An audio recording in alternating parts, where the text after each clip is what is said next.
Hey everybody, welcome. In today's video, I'm going to be showing you how to fix blemishes from a piece that you've already applied resin. What I have to show you may surprise you, but stay tuned. You're not going to want to miss this.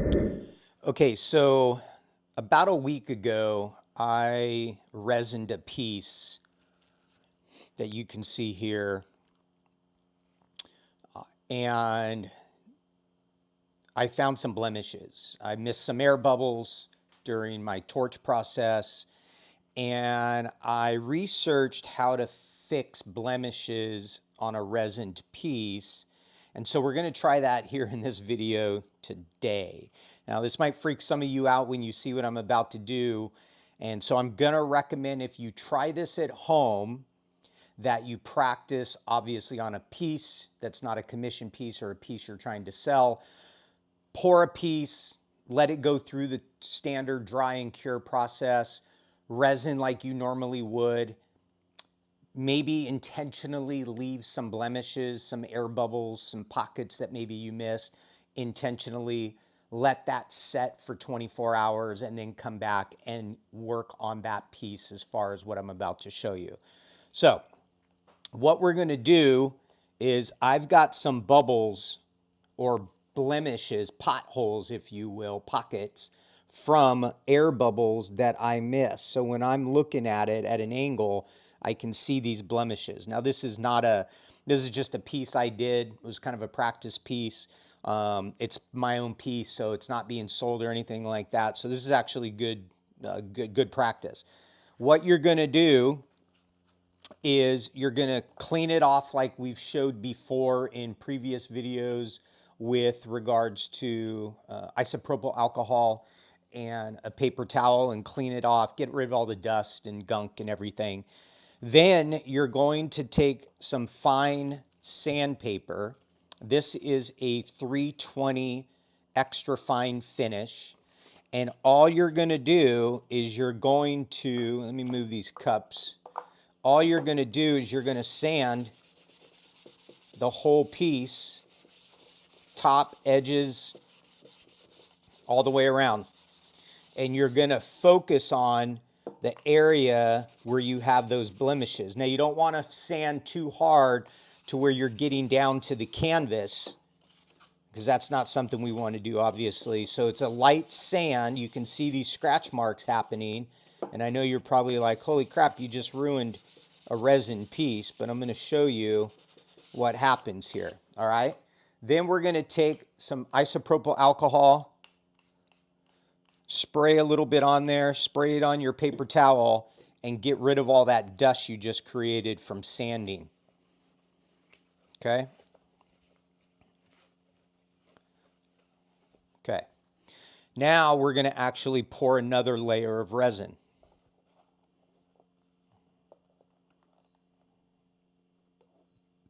Now I've already pre-poured my resin. Now I'm going to measure out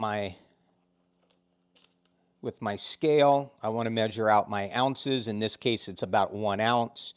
So I'm going to put on my cup. I'm going to zero that out, just like you've seen in maybe some other videos.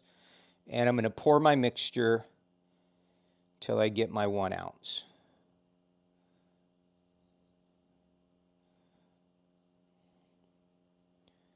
And there we go. The rest of that mixture will be used on another piece that I'm about to show you that I did as well. All right. Now in this case, this particular piece, I am going to be spreading this with my glove. I've got 2 sets of gloves on, and I'll show you why in just a second. So I'm right-handed, so I use my right hand, dominant hand. So I have 2 sets of gloves on. So we're going to pour this resin, and I like to pour a bead around the edges so that it flows off my sides, and then finish that off.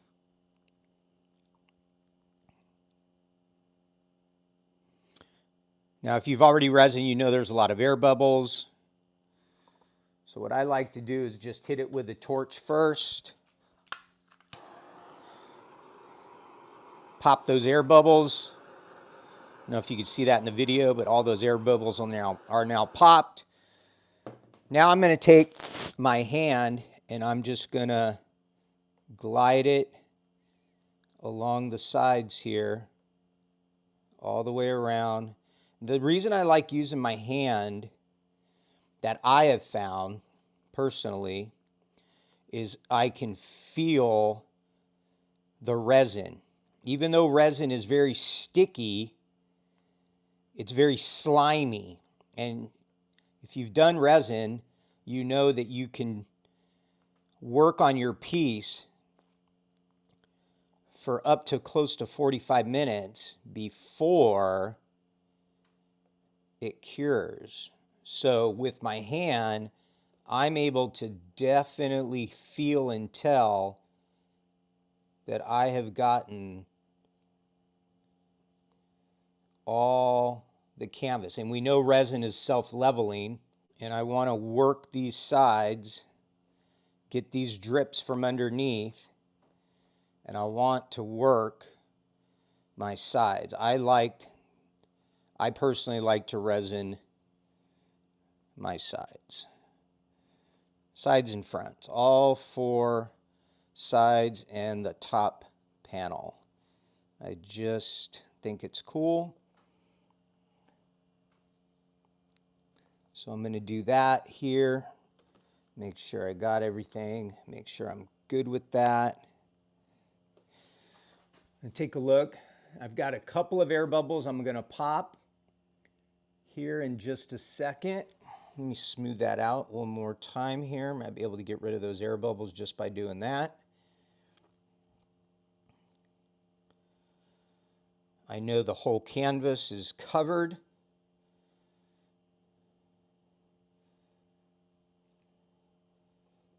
Okay, one more lap around.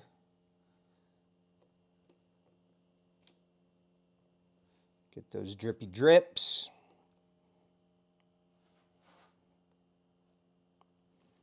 Now I'm going to remove that top layer glove, put that off to the side, and get my torch. Now I don't have any resin on my dominant glove. I'm not getting my torch all sticky.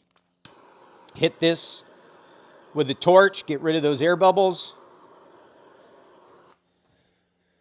And I know it's going to be hard for you to see that in the video right now, but at the end of this video, I'm going to show you this piece. That dimple and all those imperfections that I had in the first piece I did are gone. They are no longer in this piece.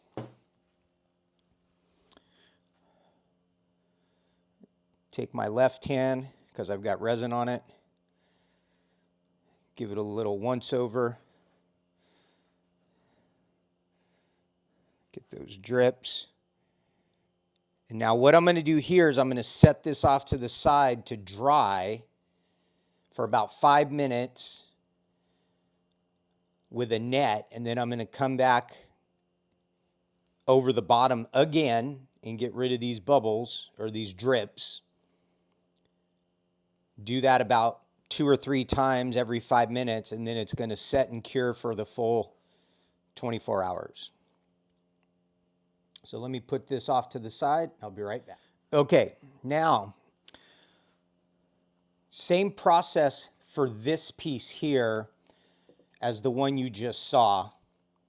With this piece, there were no imperfections with regards to bubbles or pockets that I can see. However, and I don't know if you can see this in the camera video or not, there's a section right here, probably about the width of my thumb, that I missed. I can see the original piece in the canvas right there. So there's no layer. I can actually feel the difference. This is glass-like. This is canvas. So this next layer is going to fill that right in. Going to cover that right up. I don't need to scrape this one. I don't need to sand this one because there's no imperfections that I can see, no bubbles I missed. And I also didn't do a great job on this side here. Now, this piece, I used a spreader. I did not use my hand. And so I've used a spreader, I've used brush, I've used foam brush, and I've used my hand. And I find that using my hand gives me the ability to feel if I missed anything, and gives them just a nice overcoat, even overcoat. And like I said, resin is self-leveling. Now this one does have some imperfections, but only one, unfortunately. There is a dimple. I don't know if you can pick it up right there. There's just a small little dimple, and it's probably from just missing a bubble. So, as we showed before a minute ago, we're going to scrape that up. But we're going to do the whole piece top. I don't do the sides. I just do the top and the edges. We're going to get some scratchy scratches on here, and you're going to freak out, but not to worry, it will work. And I'm going to focus, and you can almost see it, how it came out. Look at that. I don't know if you could see that in the video or not, but when I do this, and boom, it pops. I can see exactly where that dimple is. So I want to make sure I focus on that area a little bit more. Grab my paper towel for a final cleaning. So I'll go ahead and clean both of these.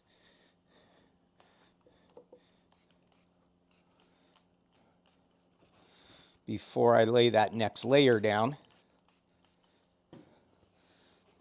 So, boy, I love this. Resin is very sticky and goo, and it's slimy when you work with it, but my gosh, what a beautiful, beautiful finish it gives.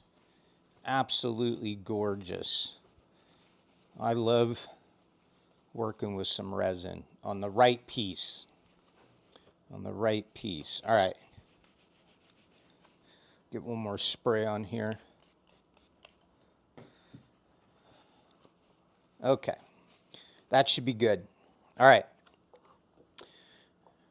Put these down because I'm going to pour both of these at the same time.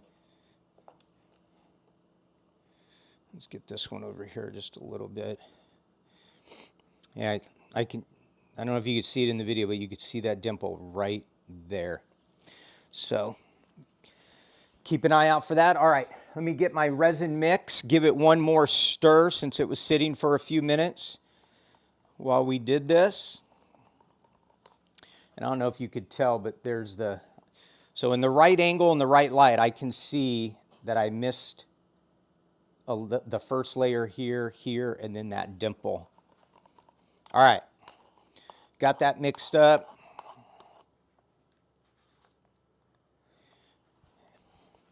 Now, based on the calculations with artresin.com/calculator, each of these pieces should require about 2 ounces, and I have about 4 ounces that's left from my mixture. The last piece that we showed was 1 ounce. So I like to go around the sides first with a bead because I like my resin going down the sides, depending on the piece. Mix in the middle here. Mix in the middle here. And I think 4 ounces is more than enough. I still have probably a half an ounce in here, so I'm going to have more resin than I need, so might as well get it covered up here.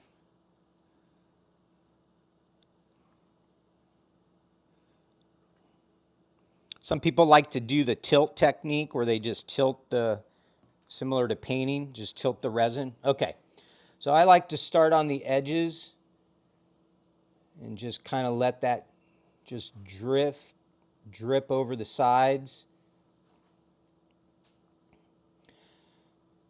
Now I forgot to put my second glove on, so when I'm done with this, I will use my left-handed torch.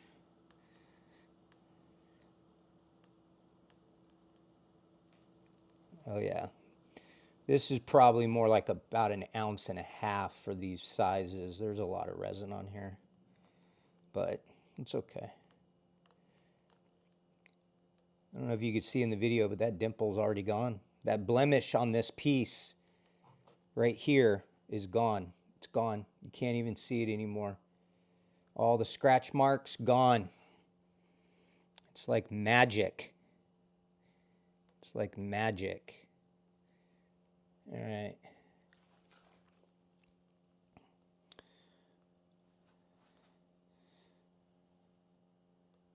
Definitely want to work both of these. Fill that top. Remember, this was the piece here that I didn't have.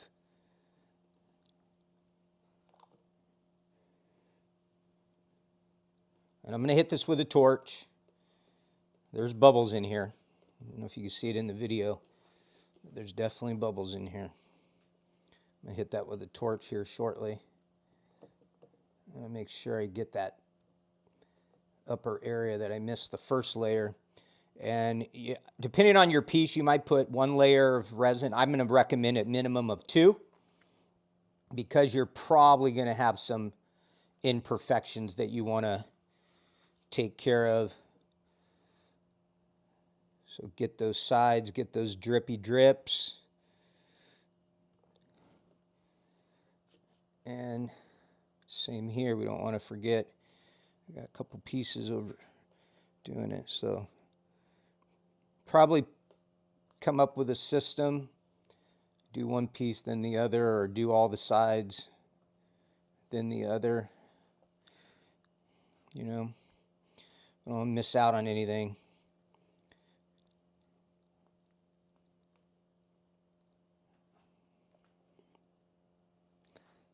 Okay.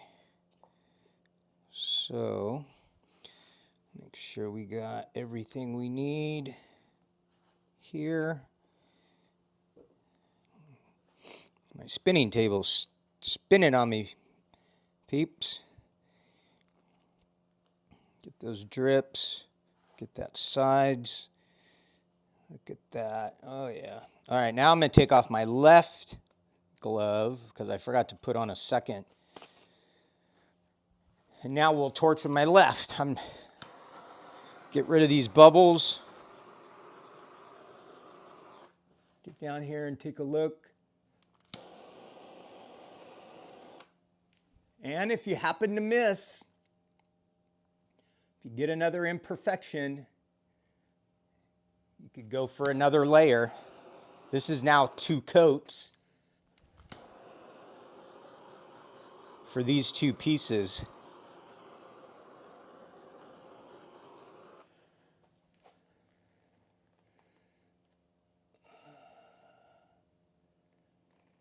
Get down and personal with these pieces.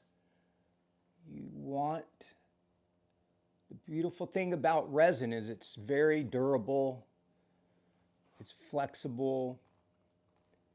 There's a lot, as you can see, I scraped, or I scratched the whole thing on this one here, to get rid of that imperfection. Okay. I think we are, let's see. Yep, right here. Got a little bubble. And there it is, gone. And there you go. We're going to let these set off to the side. I'm going to go ahead and get some of those drippy drips out of the way. One last time. We'll put it under the net. About every 5 minutes or so, I'll come in and remove some of those drips, and then it'll settle for a full day. And if I find any imperfections again, I'll go through that similar process. Okay, so we're 24 hours post resin. As you saw, we had some blemishes and various different things in a couple of these pieces, and we corrected those with the sandpaper technique. applied another coat of resin, and here is the finished product. So technically these all have 2 coats of resin on them now. And hopefully you can see, I can tell definitely the blemishes and a couple of the pockets that I had on this particular piece are all gone. All those scratch marks that you saw in the video, completely gone. Um, it's a great technique for fixing pieces that you've resined that have blemishes. So hopefully you can catch that in the video. And then here are the other 2 pieces. Don't know if you remember this piece here, I had missed a spot. There weren't any real blemishes on this piece, but there was a part of the canvas that I missed in the first coat. Applied the second coat, and that is now gone. And as you can tell, beautiful glass finish. All those colors just pop. Absolutely amazing. This piece had a pocket right here, if you can see that. Hopefully it's in frame right there. And when I sanded this, it literally just popped. It was just a white little circle right there. Did a nice sand coat, took some isopropyl alcohol and cleaned it off, applied a second coat of resin, and that's our finished piece now. Then, very nice glass finish. We're 24 hours dry from that process, and absolutely beautiful. I really love these 2 pieces. These are my personal pieces that I will put up. And then this piece, this was a string pull technique. Wanted to play around with some of my real estate company colors, which is the orange, and we've got teal or turquoise, yellows, and purple as secondary colors. So beautiful glass finish, absolutely gorgeous. And these pieces. So there you have it. Final pieces after fixing the pieces because of some blemishes from a previous resin. So hope you liked the video. And to all of those who subscribe to my channel, thank you for your continued support. If you are new to the channel and you like the content, please hit the subscribe button, hit that bell icon so that you don't miss any future videos. Keep on painting. See you in the next video.